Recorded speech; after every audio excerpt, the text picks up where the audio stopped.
சாமியே சரணையப்பா. என் பேர் சக்திவேல், திருவாரூர் மாவட்டம். நான் வசிக்கிறது புனாவாசல் தெலுங்கு தெரு, வடவாதிமங்கலம். சுமார் ஒரு 33 வருஷமாக மலைக்கு போகிறேன். இந்த வருஷத்தை சேர்த்து 34 வருஷம். ரொம்ப கஷ்டப்பட்டு நான் மலைக்கு போனேன். பசியும் பட்டினியுமாக போனேன். அப்போ ஐயப்ப பக்தர்லாம் கஷ்டப்படாமல் போகணுங்கிறதுக்காக 5 வருஷமாக நான் அன்னதானம் பண்ணிகிட்ருக்கேன். வர்ற ஐயப்ப பக்தர்கள் எல்லாருமே சாப்பிடுவாங்க. இந்த இதில் சிலை விக்கிரகம் வாங்கி 13 வருஷம் ஆச்சு. 10 வருஷமாக ஊர்வலம் பண்ணுறேன். இதேமாரி நான் சாகுற வரைக்கும் அன்னதானம் நடந்துக்கிட்டே இருக்கணும்.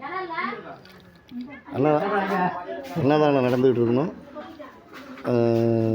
அதேமாரி கோயில் கட்டணும்னு ஆசைப்பட்றேன். என்ன இதுதான் என் ஆசை.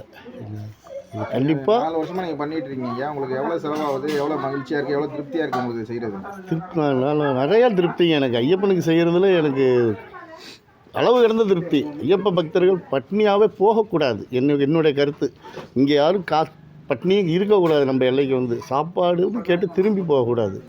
5 வருஷமாக அதேமாரி தான். மத்தியானம் ஒரு வேளை என்னால் முடிஞ்சது, மத்தியானம் ஒரு வேளை இருக்கிறத வச்சு செஞ்சுக்கிட்டு இருக்கிறேன். செலவுங்கிறது வந்து பிள்ளைய கொடுக்குறாலும் நம்மள்ட்ட 10 காசு சாப்பிடுவாங்க.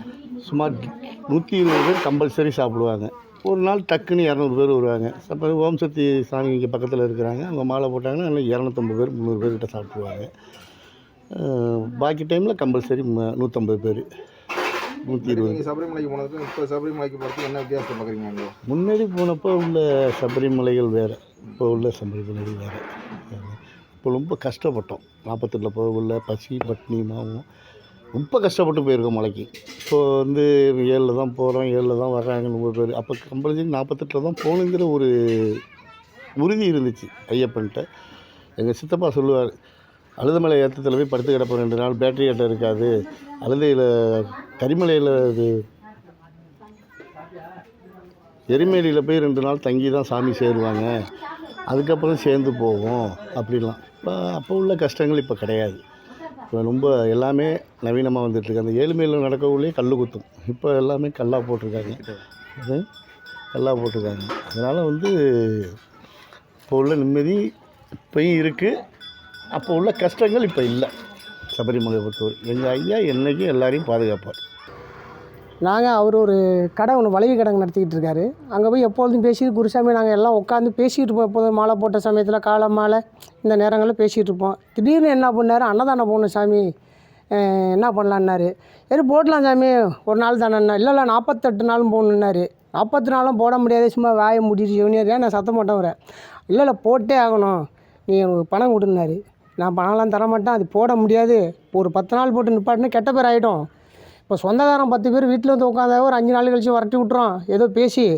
ஆனால் இந்த 42 நாளைக்கு அன்னதானம் போகிற சின்ன விஷயமே கிடையாது, வேணாம் விட்றியான்னு சொன்னால் அதெல்லாம் முடியாது. நான் சாப்பாடு என் லட்சியம் போட்டாகணும்னாரு. அப்புறம் 1000 ரூபா பணத்தை எடுத்து கொடுத்தேன். உடனே எனக்கு 1000 ரூபா அன்றைக்கி கஷ்டமான விஷயந்தான், இருந்தாலும் 1000 ரூபா பணத்தை எடுத்து உடனே பண்ணுங்கண்ணா. ஆனால் ஒரு 5-6 வருஷங்களா 6 வருஷத்துக்கு முன்னாடி 1000 ரூபா, அது காலையில் ஒரு 8 மணிக்கெல்லாம் 1000 ரூபா கிடைக்கிது பெரிய விஷயம். சரி நல்ல விஷயமா சொல்கிறாரு. சரி நானும் ஒத்து உழைக்கிறேன்னாரு. அப்புறம் குருசாமி இவரும் வந்துட்டார் டக்குன்னு. சரி செய்யும் சாமின்னாரு. சரி எங்கே செய்ய போகிறாரு, 1000 ரூபா பணம் தான் ஏதோ செலவுக்கு பண்ணிட்டு போட்டால் நான் போய் அலட்சியம்மா. மறுபடியும் தான் 3 நாள் இது பந்தை போட்டுருந்தார். ஏரியா பந்தவொடனே பையன் 30 ரூபா பணம் கொடுத்தாரு, போட்டுக்கிட்டு இருக்கேன்னாரு. இது ரொம்ப சந்தோஷம் மகிழ்ச்சியாக இருக்குது.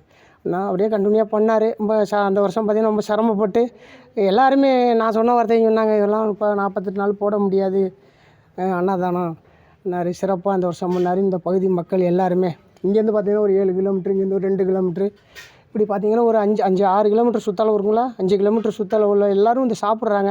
அதிகமாக சாப்பிட்ற பார்த்திங்கன்னா தாய் தப்பான சாப்பாடு போட முடியாதவங்க, வயசானவங்க, இப்படி உள்ளவங்க எல்லாம் வருஷம் சாப்பிட்டவர் அதிலே கொஞ்சம் சந்தோஷம் அடைஞ்சிட்டார். சரி ரொம்ப மகிழ்ச்சியாக இருக்குன்னு. அப்புறம் இந்த கஷ்டப்பட்ட மத்தியானம் பார்த்திங்கன்னா மாலை போட்டவங்க சமைக்க, இப்போ எங்கள் வீட்டில் மத்தியானம் சமைக்க மாட்டோம். இப்போ நாங்கள்லாம் இங்கெல்லாம் வந்து நாங்கள் சாப்பிட்டுக்கிட்டு இருக்கோம் 48 நாள்.